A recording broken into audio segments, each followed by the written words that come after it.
projected failed votes in the Congress, a clear failure of any foresight of any kind, because these people were concentrating on very parochial issues. There's no, I'm not sure it's a good or a bad thing. There are no big ideological issues that we can see here. It's some form of inner GOP tribalism that was being exercised while the Democrats were standing by eating popcorn, as all the metaphors and the cartoons had it. So, can you expound on your article in the National Review about how American foreign policy is conditioned by these neo-isolationist sentiments? Right. Well, thanks very much for having me back. Happy New Year to everybody. And I thought it was appropriate to start off by talking about what the new Congress means, because we're also now clearly into the 2024 presidential campaign cycle, and obviously congressional elections for a third of the Senate and the House again in 2024. And there's a lot of media chatter, certainly in the United States, but really around the world, about what's going to happen politically in the United States in the 2023-2024 time period, who's going to get the Republican nomination for president, who's going to get the Democratic nomination for president, what's going to happen with respect to assistance to Ukraine, how are we going to deal with Russia and China.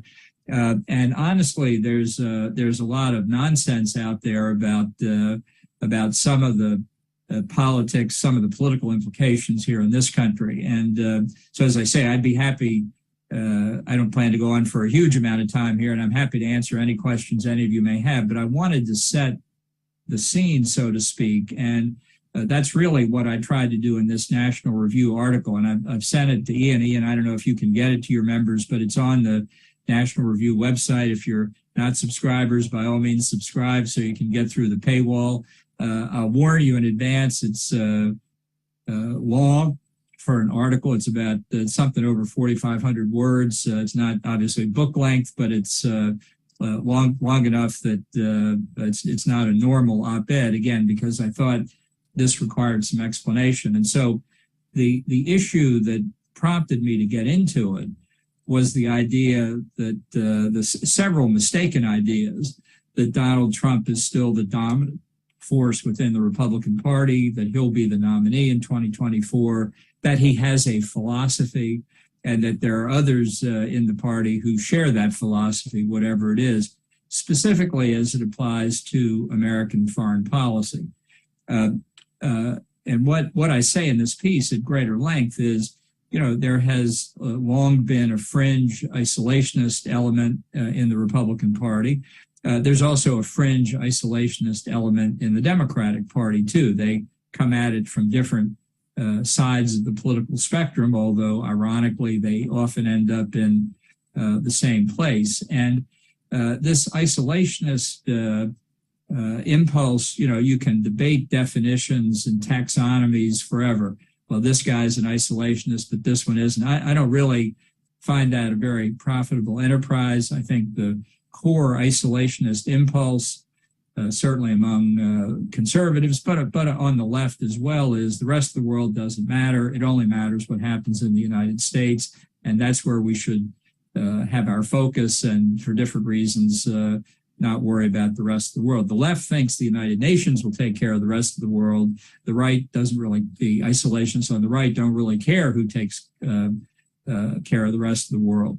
But I think the isolationist notion itself rests on a fundamental fallacy, and that is a history, a narrative that, again, ironically, the left and the right join on, is that for well over a century, America existed in a perfect world protected by two broad oceans. We sat by our fireside knitting. We didn't much care about the rest of the world until first St. Woodrow Wilson, followed by St. Franklin Roosevelt, pulled us kicking and screaming into internationalism in the 20th century, from which the isolationists are now trying to retreat.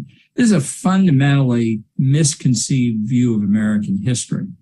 It may be disappointing to some Europeans, but my perspective is that the United States, from its inception, has been pushing itself into the outside world, in some cases, whether the outside world was interested in it or not. In fact, after the Treaty of Versailles in 1783 confirmed our independence, the financier of the American Revolution and others put together a ship launched in 1783 called the Empress of China, which sailed in early 1784 for China, making its first appearance as an American vessel there. We fought a quasi-war, as it was called, with France, a naval war in the late 1790s against French privateers. We, the United States, fought the Barbary pirates in North Africa from 1801 forward because the Europeans wouldn't do it. They preferred to pay tribute and ransom. We didn't accept that. That's where our slogan, millions for defense, but not 1 cent for tribute, comes from. But from our earliest days, we were fighting in North Africa. That's where the line in the Marines hymn, from the halls of Montezuma to the shores of Tripoli, 1801. Beyond that, we purchased Louisiana from the French in 1803, doubling the size of the country there. We fought the War of 1812, as Ian referenced, confirming our independence and defeating the British, although it was after the peace treaty, but obliterating essentially the British Army at the Battle of New Orleans. We then fought the Mexican War to get the southwestern United States, split the northwestern part of the continent with Britain to finalize the northern boundary, bought several 100,000 acres just to put a railroad through in the Gadsden Purchase of 1853. We paused to fight a civil war in this country, but we didn't slow down. In 1867, Seward's Icebox, Alaska, we purchased from Russia for a pittance, and not a bad thing to have done if you consider the later Cold War period during the 20th century. Then we had an enormous period of industrialization that expanded our trade all over the world. You know, in the meantime, the United States had a Pacific squadron in the early 1800s. Even though we had no states on the Pacific Ocean, we fought a battle in Sumatra in Indonesia in 1830. We had South Atlantic squadrons. We were really all over the world, including in the days of Henry Cabot Lodge and his early incarnation in the Senate, taking Hawaii to make sure the British didn't get it, to set up a system of continental defense. In 1898, we fought the Spanish Empire, what was left of it, defeated them in Cuba, took Guam, the Philippines, Puerto Rico, and Cuba for a time. All of this before Woodrow Wilson was doing anything other than lecturing to students at Princeton University. And that really, it's the Lodge Theodore Roosevelt view of the world versus the Wilsonian view of the world that I think really sets the tune for Republican and conservative foreign policy. Woodrow Wilson, the originator, or at least the most prominent figure in the doctrine of liberal internationalism, another bumper sticker I don't like very much, but it was Woodrow Wilson who said, we're fighting World War I to make the world safe for democracy. Well, Theodore Roosevelt had an answer to that. He said, first, we are to make the world safe for ourselves. And he said, this is America's war, and if we don't fight it now, we'll have to fight it later. So I go through this, I call it a Calvin Coolidge length history of the United States, because I think the whole notion that we were a stay-at-home, knit by the fire, isolationist people who couldn't be troubled with the rest of the world. We weren't troubled by the rest of the world. We were troubling them and doing very well. Thank you very much. So this debate has enormous roots in American history. And the isolationists of today, I think, certainly on the Republican side, don't appreciate this history. They don't understand what it means to do strategic analysis. They don't spend any time on it. Their arguments are simplistic. They say, well, we're not controlling the southern border. Why should we worry about the border with Ukraine? As if a failure to handle one policy challenge, the southern border, excuses failing to deal with another foreign policy challenge, the unprovoked Russian aggression against Ukraine. They say, we're spending all that money overseas when we could spend it at home. For Republicans, that's really ironic because we don't want to spend so much of it at home either. This is a question of priorities, and it's a question of a debate worth having. And I think you can see this is where the influence of Donald Trump has had an effect on the Republican Party, not in a principled way, but in a way of affecting people who are still trying to, I think, show loyalty to Trump, which is another irony since his influence within the Republican Party is fading, I think, ever more rapidly. I think, politically speaking, he's in terminal decline at this point, will not be the nominee of the party in 2024. But this isolationist issue is something I think we should talk about, should debate in the 2024 nomination process. And I'll just tick through a bunch of issues very quickly. And again, happy to address any of them at greater length for those who would be interested. But the greatest example of the failure of Trumpian isolationism is the decision that the Biden administration carried through on to withdraw from Afghanistan and to have NATO withdraw as well, suffering enormous setbacks in our ability to monitor terrorist activity in Afghanistan, nuclear programs on either side in Pakistan and Iran, opening that part of Central Asia to Chinese and Russian penetration, since any vacuum we create, somebody else is going to fill, providing, again, safe haven for terrorists to come into Afghanistan. And by the way, subjecting the population of Afghanistan to the return of the theological tyranny that the Taliban represents. That's what people want. That's what they think isolationism brings. Obviously, it puts America and America's friends at grave risk, and that's what's wrong with it. People talk about Iraq, for example, as of Trump wanting to end the endless wars. Well, Obama wanted to do that too as a form of democratic isolationism. He called them forever wars, and he withdrew all American forces in 2011, only to have to return them a few years later, and where they still are because of the rise of ISIS. In fact, this was, I think, the refutation of the idea about how to end the forever wars, and we're still seeing the consequences of it today. Now, one example where Trump hasn't changed his mind was he still believes that the Iran nuclear deal was a bad idea. And it just shows this isolationist upsurge in the Republican Party is a function of Trump, because with Trump still saying he doesn't like the Iran nuclear deal, there's no dissent effectively in the Republican Party. And there's still enormous criticism of the Biden administration's efforts to go back into the 2015 nuclear deal.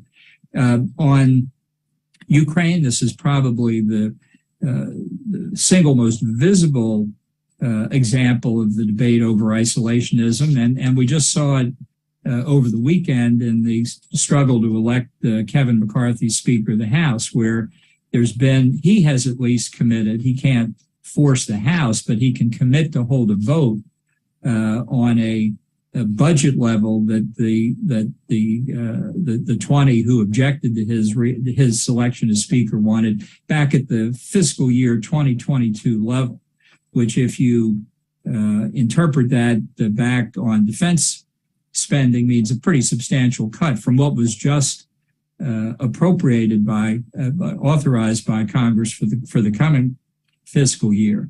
Now, that doesn't mean that that's actually going to happen. It means there's going to be a vote on it. And I tell you, there will be, if you think this was messy last week, electing McCarthy Speaker, wait until the fight over that comes. It doesn't say anything about really the ultimate aggregate level of defense spending or anything specific like what assistance to Ukraine would be.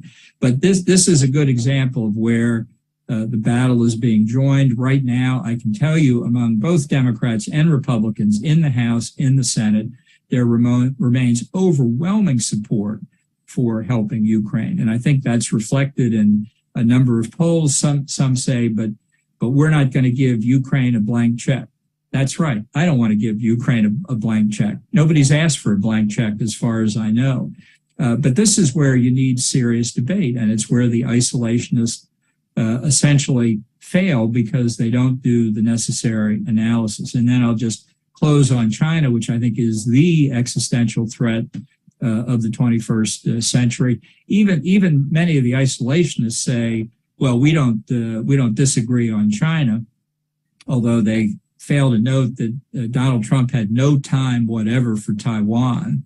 And I do worry a little bit that some of the isolationists are saying, yeah, China's a serious threat, which they'll say right up until we have to do something about it, which in fact we do. Japanese Prime Minister Kishida is visiting Washington. He'll be here on Friday to meet with President Biden. That was the subject of an op-ed I had in the New York Post today, which I would also encourage you to read. Maybe Ian can send that around too. But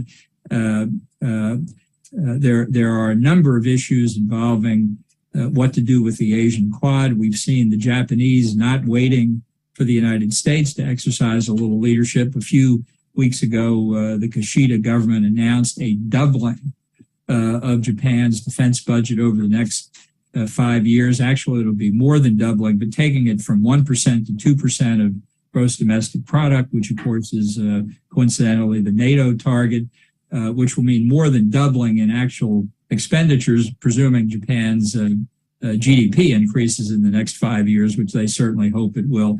But if they succeed, if they fulfill that commitment in 5 years, that will make Japan's military the third biggest in the world after only the United States and China. That's not a country that thinks peace and sweetness have broken out in East Asia, that's for sure. So there's a lot to discuss about how to deal with the Chinese threat, which really is whole of society. It's not just a military threat. It's not just a political threat. It is an economic threat. And I'd have to say, having watched this, the development of Chinese strategy for a long time, I've revised my own thinking about the nature of what the threat is. I believed back in the 1990s that Deng Xiaoping and the reformers really had cast Marxism aside as a governing philosophy, that they were certainly still authoritarians. But you had Deng Xiaoping saying, it doesn't matter whether a cat is black or white as long as it catches mice, and it's glorious to be rich, and capitalists can join the Communist Party.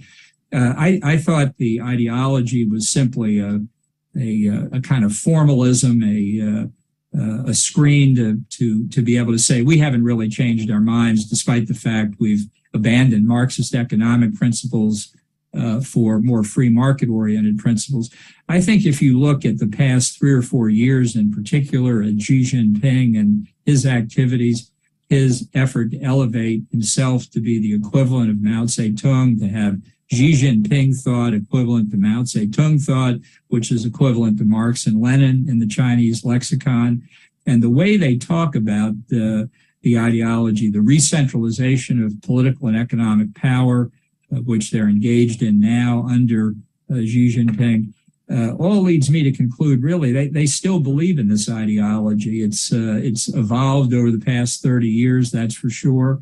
But it's not just some Chinese version of authoritarianism. It is Chinese Marxism, or Marxism with Chinese characteristics. And that sense of ideology, I think, is something that we need to take into account. And all of those along China's Indo-Pacific periphery need to take into account, too. And again, why I think the 2024 election, I'm about to stop here, but the 2024 election in the U.S. will be more about national security issues than many recent elections, certainly since right after the 9/11 attacks, and perhaps even going back to Cold War days, as people look at this ongoing conflict in Ukraine and the threat posed by China, among many other things. So that's why I think this subject of isolationism and what its role has been in U.S. politics over our history, and what its role is now and what its extent is, was worth taking on. But as I said, I'll stop there and say thanks again for the invitation, and would welcome your questions. Well, with the sort of refreshing broad brushstrokes that you're producing. There are particular causes and questions where it comes. And one of the issues that's been in the undergrowth and in both Kiev and Washington is just what form of aid is there, because friends of Ukraine point out that the Russians can pour missiles and weaponry in from the whole of the Eurasian landmass, whereas the weapons that are being supplied to the Ukrainian forces have a very limited range. So the Russians are not really paying a price. They can sort of, they have Ukraine besieged, and they can pound the Ukrainians, disable, as we've seen, their power supply, try to demoralize the citizenry. And I see there's no even pretense of winning hearts and minds. Winning hearts and minds does not mean raining scuds down on civilians in cities as a general rule. So Putin's not even pretending that, but except for domestic consumption. So are there concrete measures that you think the Biden administration has failed to in terms of weaponry that they felt inhibited about providing to the Ukrainians for fear of provocation? Provoking Putin seems a bit. What type of concept is that? How much more can you provoke him? Yeah. Well, let's be clear. He's the one who's provoked us. He invaded Ukraine. It didn't happen the other way around. And I think this is part of the confusion in the Biden administration's mindset. There's been a lot of self-congratulation, a lot of patting ourselves and NATO members on the back. But I think we have to understand, we have to go back to the beginning. We failed at the beginning. All of us. NATO failed, the United States failed, because we didn't deter the Russian attack. That would have been the outcome, the most desirable outcome, and Putin did not seem at all inhibited. We, on the other hand, have been deterred by him over the course of the last 10 or 11 months in several respects. The fear of provoking a general European war. I don't know who else Russia thinks they're going to attack. They're not making progress in Ukraine. How they think they're going to make progress somewhere else, certainly in conventional terms, I would like to see. Which brings us to the second fear, the fear of Putin's threats on nuclear weapons, as to which we've had public testimony about this in the United States. We have seen no indication that his nuclear forces have undergone any change in their deployment to bring them to the point where that's a realistic threat. I always take nuclear weapons seriously, but I don't see them being on the table, at least until the point where Putin's regime itself is threatened. And while it's weaker than it was a year ago, it's not at the point, I think, where that's realistic. But we have been deterred by Putin. And that's why much of the alliance's aid to the Ukrainians has been a day late and a dollar short. And it has shown a lack of thinking about what our ultimate objective is and the strategy of how to get there. Part of that was excusable for a while because we thought the Russians were going to walk all over Ukraine. It's public knowledge that when American military and intelligence people briefed Congress a few days after the Russian invasion, they were saying, we think Kyiv will fall in another couple of days and the whole country in a matter of weeks. Remember, even before the invasion, we were talking about provisions for guerrilla forces in Ukraine that would harass the Russians after they had taken over the country. That's what people thought was going to happen. Probably the Russians did too. And when it turned out it didn't, and the provision of intelligence and weapons to the Ukrainians and their own fighting spirit and capabilities stalemated the Russians, we didn't move from the fear of losing entirely to developing a strategy of what we define as victory and how to win.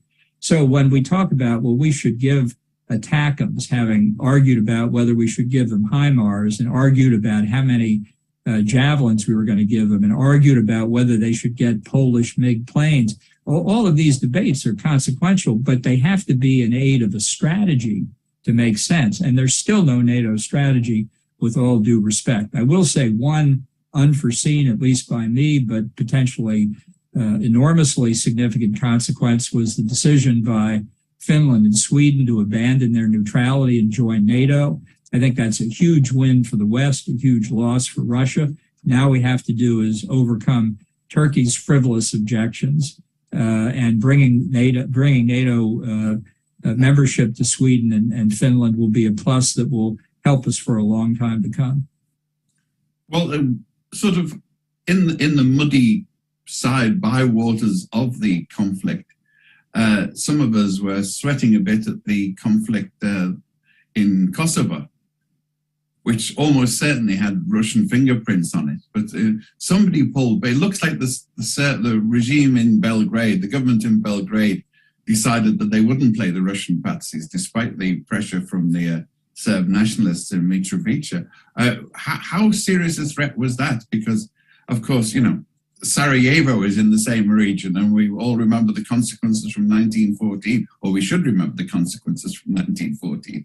Yeah, well, I don't think we should let the war in Ukraine, as important as it is, distract us from Russian interference in the Balkans. They haven't changed in 100 years, and if not before. So I consider that the United States has not paid enough attention to the Balkans. I did get involved a little bit myself in seeing if I could help Kosovo and Serbia work out their differences. That didn't work, but I think all of us in the North Atlantic ought to be on guard for Russian involvement, because it's not just Ukraine. We know, obviously, the risk of simply incorporating Belarus at a stroke is still there. You've still got Russian forces in Moldova. That remains a frozen conflict. And just in the past year, we've all heard about Russian efforts in a number of NATO members and in former Yugoslavia to cause trouble. So a sound defeat for the Russian aggression in Ukraine is important, obviously, first for Ukraine, but it's important across Eastern and Central Europe, secondarily, and across the world after that. There's nobody following the conflict in Ukraine more closely than the people in Beijing. Well, Frank Gomez is following on from one of your points there. What are the isolationists hoping to do with Putin's expansionism? Trump and some Trumpists advocate cozy hands-off approach, which basically means let him have what he wants, I presume. Yeah. Well, Trump could never decide really whether Finland or Ukraine or all those countries, it's all kind of fuzzy in his head. Maybe they were part of Russia to begin with, or why do we really care? And this is part of the mythology that if only we didn't pay attention to the rest of the world wouldn't bother us, which would be nice if we had not been the principal establishers of a global economy. I mean, there were plenty of other people involved, I acknowledge that, but we were the pushy people in the 19th and 20th century who did it because it made the American people richer, better off, living a higher standard of living than anybody in human history. And to say, well, we're just not going to be concerned with what happens some distance beyond America's borders leaves us hostage to that. I'm not saying every policy we've pursued in the past 50 years has been right. But if you want to have a strong American economy, you have to have a strong American presence in the world. And kissing even distant regions goodbye is not going to accomplish that. Bill Holstein wants to know, what do you think the Chinese have concluded about the desire to invade Taiwan in view of the Russian experience in Ukraine? Has it tempered their ambitions or encouraged them? Bill is a long-standing China watcher, of course. Yeah, well, I think in terms of Beijing, the grade in Ukraine is incomplete. I don't have any doubt that they're analyzing different pros and cons, but I also think that their desire to get Taiwan back under their control is very real. I think they are deterrable, however. They don't want to take over a heap of smoking rubble on Taiwan. They want, anybody who's been there knows this incredible mass of productive skills and human ingenuity there. They want all that functioning, especially the semiconductor chip fabrication facilities. We can deter China by making it clear that the cost of military action would be prohibitive. And there's just reporting today as we speak of a war game that showed China being defeated in an effort to invade Taiwan, but at very great cost to everybody. I think the bigger threat to Taiwan is strategic. And that's why I think that countries in the region and around the world should acknowledge reality. Taiwan is an independent country. and putting it into collective defense structures in the Indo-Pacific makes a lot of sense. I think what China would prefer would be to create some pretext of a crisis, throw a blockade around China, and see if the United States stands up to the blockade. And if we don't, then I think China has established hegemony over Taiwan, and eventually they get control of it. I think we can defeat that as well, but I think it requires an awful lot of thought. Deterrence is a word that's very easily used, but if you look at the experience of nuclear deterrence during the Cold War, it was a hard-fought argument for decades, and it came out okay in the end, but it wasn't easy to get there. And I think deterring China in the case of Taiwan, the Senkaku, Diaoyutai Islands in the East China Sea, the South China Sea, the land borders they have in South and Southeast Asia are all very complex issues, which we need to work on. But I do think they can be deterred. Simon Locke is asking how linked are Russia and China when it comes to Ukraine, and it is very it's the Chinese are equivocating, obviously. I don't think so, actually. I think the Chinese and the Russians have an entente going. I wouldn't call it a formal alliance yet, although it may be. It's not an axis yet, although it could be. With Russia as very much the junior partner, unlike in Cold War days. When the situation was reversed, I don't buy the argument that the Chinese are offended by this Russian behavior in Ukraine. Oh, it's their poor delicate ears can't hear the complaints about what's happening in Ukraine. What the Chinese are upset about is Russian failure in Ukraine. That bothers them. They don't like weak subordinates. But I believe China has Russia's back. I think that Russian financial institutions subject to Western sanctions are probably moving money through the very opaque Chinese financial system. I think China is more than happy to buy more Russian oil and gas, even if if the Russians can't sell it in Europe, as India is buying more Russian oil and gas, unfortunately. And I think China is fully prepared to provide cover for the Russians politically at the Security Council. Putin and Xi had a conversation just before Christmas and still talk about expanding the framework of the alliance. I think if the Russians had wrapped this up in a couple of weeks in Ukraine, the Chinese would be a lot happier, but they're not going to separate themselves from Russia at this point. The Chinese are in the position they want to be, and things are moving in their direction politically. I know it's one of your pet subjects as well, as we're looking at the distressful condition of women and dissidents in Tehran, in Iran at the moment. And Iran has sort of tipped its hand by providing weaponry to Russia, which might have lost it some support elsewhere, but obviously it sees big advantages. It doesn't need Russian oil, but will they get more involved in the conflict? And beyond Ukraine, what can Western countries do to prevent the Iranian regime from continuing violence, executions? And he doesn't say, but I will add weapons deliveries to Putin. Yeah, well, this is Iran. This is the regime in Iran being the regime in Iran. It is a theocratic, militaristic dictatorship. And for those like the Biden administration that are just beside themselves trying to get back into negotiation on the nuclear deal, this should be a point where they realize the nature of the regime is such that any agreement you make with them is not worth the paper it's printed on. I mean, the demonstrations that we've seen over the last 3 months, added on top of the widespread economic dissatisfaction that's been going on visibly in the public streets of cities and towns all over Iran for the past 6 or 7 years, most visible in 2019 when the government had to step in and repress it quite violently. These new demonstrations on top of that continuing dissatisfaction are aimed directly at the ideological legitimacy of the regime itself. This is not a dispute about dress codes. This is a dispute about whether the Ayatollahs legitimately channel the word of God that the mass of people have to obey. And 50% of the population, maybe it's only 49%, but a substantial chunk of the female side of the population have said, you're not channeling the words of God to us. We're going to wear what we want to wear. And as I say, it's not a dress code dispute. Once you break that lock on God's wisdom, then people can actually have opinions.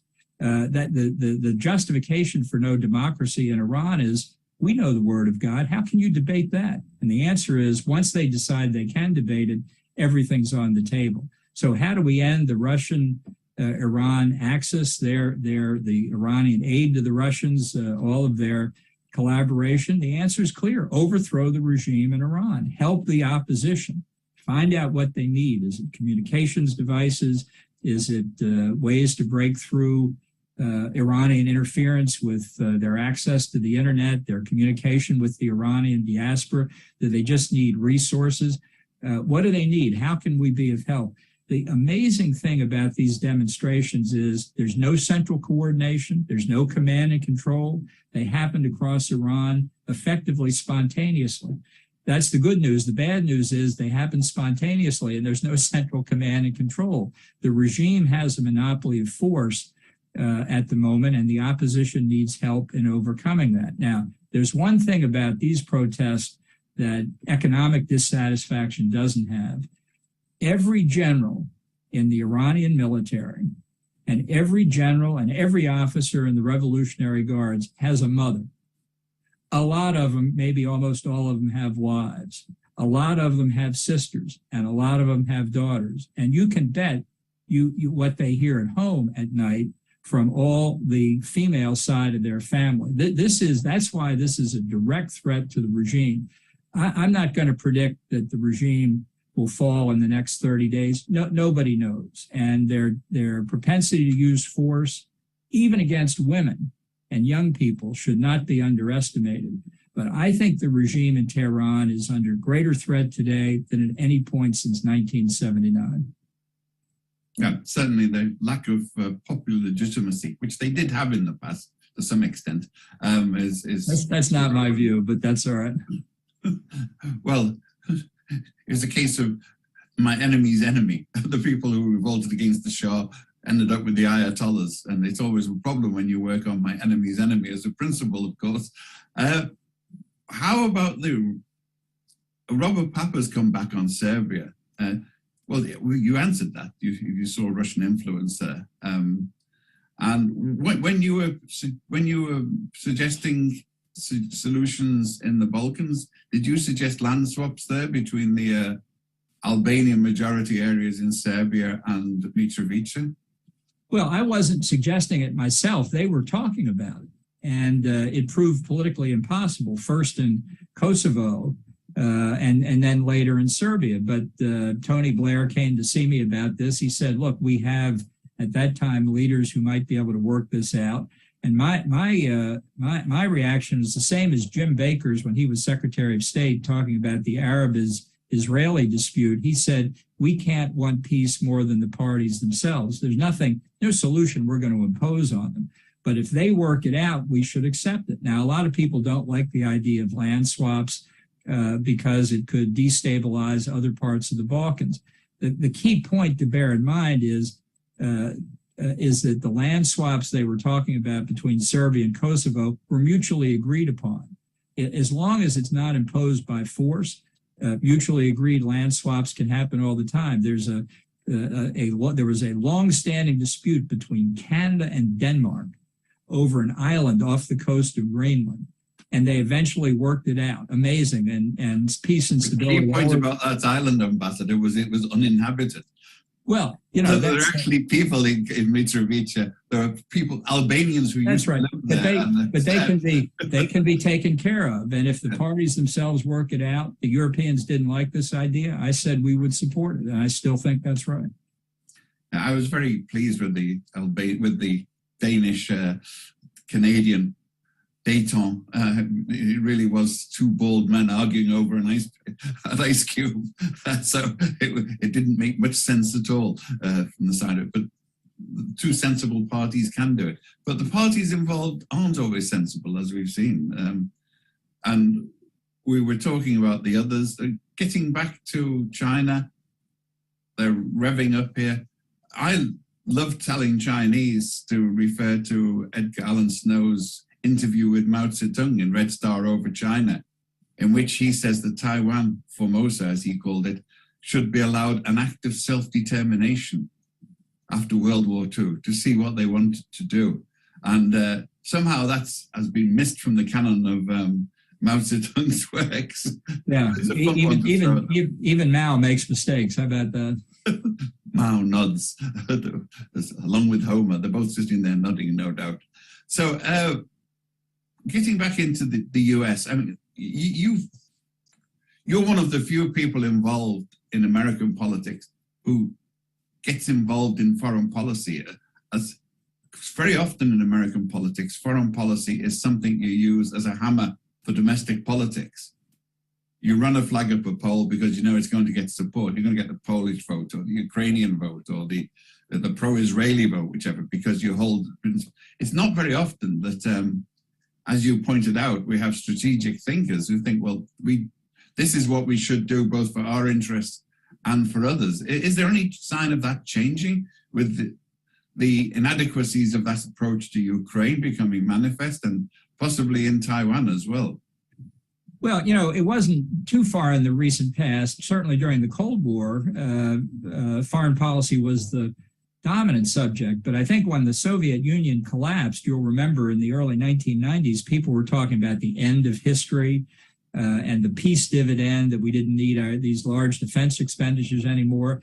We should have woken up to that fantasy with the attacks on 9/11, but even that has grown remote in some people's minds.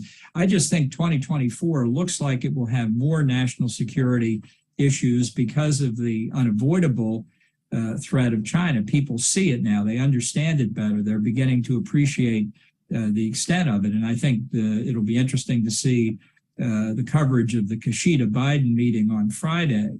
And I hope they do address the grand strategy. I'm not sure Biden's capable of it, but I certainly hope they do, because what Kishida did by saying he was going to double Japan's defense budget is like a fire bell in the night, and saying we need substantial protection on our own. And it's the culmination of a 30-year-long debate in Japan over whether they're a normal nation or not. And they've decided, I think, quite rightly, they are a normal nation, and we should welcome that.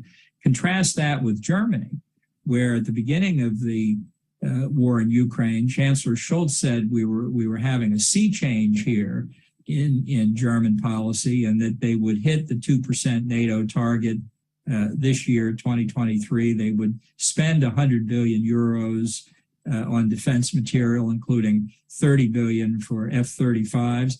And none of that has happened. And the 2023 target may now be 2025. I mean, the contrast between Germany, and I'll just add France for good measure on the one hand, and Japan on the other, is enormous. So I think this is a sign people are waking up to China, and I think that's why it will be part of our debate.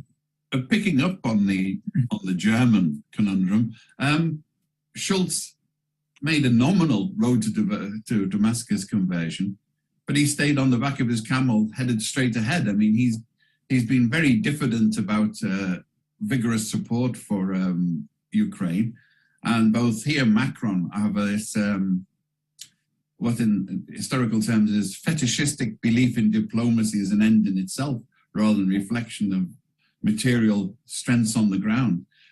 Why do you think this is? What? He's not a sort of Stasi sleeper. I don't think I do. But why is he being so diffident about this and equivocal? Well, I think it may have to do with politics within the Social Democratic Party. I mean, they have said they're going to send tanks to Ukraine. Of course, we all could have done that about 10 months ago. The U.S. will send Bradley fighting vehicles. We could have sent them 2 months ago. This is part of what I was saying before about not having a strategy. Each incremental decision about additional weapon systems on its own merits looks pretty good. But where does it fit in terms of the strategy, and why these now, and why not earlier, and what comes next? That doesn't mean you have to give your playbook out in public or so the Russians can see what it is. But I think everybody would feel better if we understood what our objectives were, and at least in general terms, how to get there, which we don't see yet. And I think this is, in the case of Germany, you know, for example, their attitude toward China is also very important here. Do they see it as Japan and South Korea, increasingly in South Korea, Taiwan, Australia, India, the United States see it, or they just see China as a market? I mean, I think the pace is picking up here. I certainly hope Europe gets this point more broadly. I think the British are way ahead in that score than the Continentals. Well, I tend to think that Germany sees China as a commercial rival and possible partner, but rather than that they don't have the Far Eastern outlook that the China's neighbors might do. But how obviously Germany is crucial to events in the continent of Europe. If they might even have an influence on Hungary, for example. You know, in Hungary, the government there has been completely maverick, as far as we can tell. Right. The descendants of the Arrow Cross, who had no compunction about sending Hungarian pro-Nazi troops into Ukraine, are now diffident about sending any aid at all. Yeah, well, you know, it brings to mind is the famous Neville Chamberlain argument about the German Anschluss of the Sudetenland from Czechoslovakia, and Chamberlain said at one point how remarkable it is that we're talking about a faraway country and a people of which we know little. Now, this is the difference between Prague and London, which is not very great. So you can say, well, China's a long way away. One of China's neighbors is invading Ukraine. And that's why this entente, whatever this relationship is, that's my term for it, but whatever this relationship is between China and Russia, it's having an effect in Europe right now. So maybe in Berlin, they ought to consider that. Well, since we've, like Teddy Roosevelt's Great White Fleet, we've circumnavigated the globe, we can come back to home harbor and ask some questions about the impending GOP elections. You have sort of hinted that if the candidates are also abysmal, you will put your hat in the ring for candidacy. Is that still, are you still holding your hat behind your back, ready to throw in? Well, I'm still thinking about it now. I did an interview with a British TV station last week, and it's another demonstration. Never underestimate the inventiveness or creativity of the British press. I said the same thing I've been saying for about 6 weeks here. I'm considering whether to get in or not. And, you know, I did look at this very seriously in 2016. I mean, I went to Iowa, I went to New Hampshire. I took my family to New Hampshire to see how they'd like campaigning. I thought about what was involved.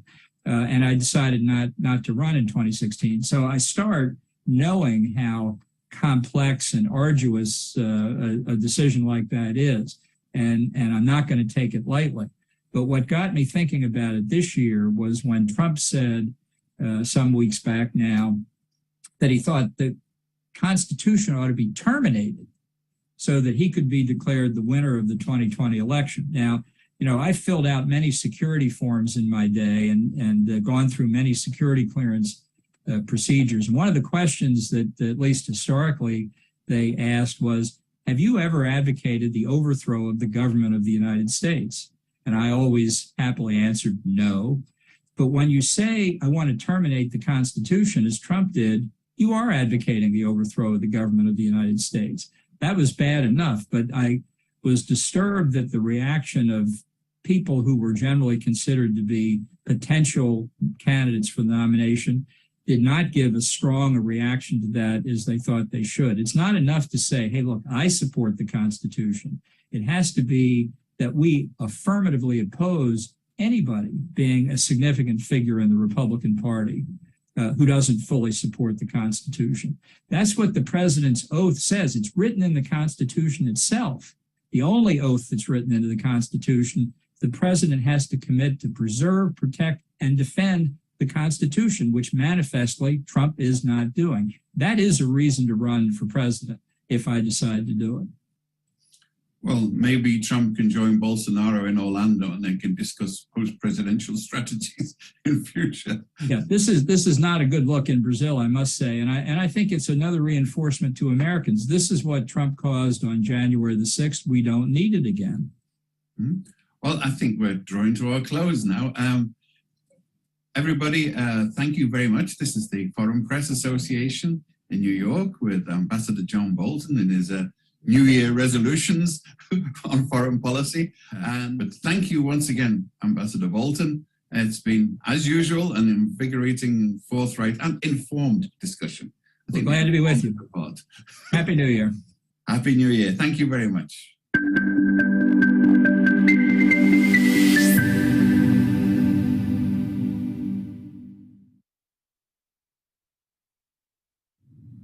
As we look back after what happened with January 6th, after